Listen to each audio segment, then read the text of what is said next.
अस्सलाम वालेकुम दोस्तों, ख़बर है कि दरकाली सईदा के मशहूर इश्तिहारी सैयद आमिर शाह सीसीडी के हाथों टेक्सला के पास सीसीडी के साथ इनकाउंटर में मारे गए। दोस्तों, कहा जा रहा है कि आमिर शाह और उसका दोस्त नाके पर रोका गया मगर वो नहीं रुके और फायरिंग कर दी।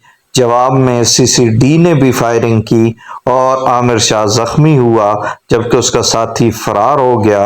रास्ते में आमिर शाह ने दम तोड़ दिया। बकौल एक्सप्रेस न्यूज उन्हें अस्पताल ले जाया जा रहा था।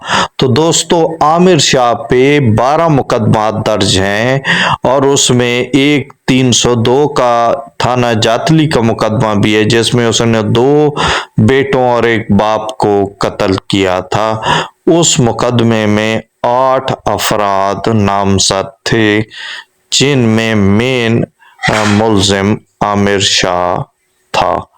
तो दोस्तों, इसके साथ ही इजाजत दीजिए।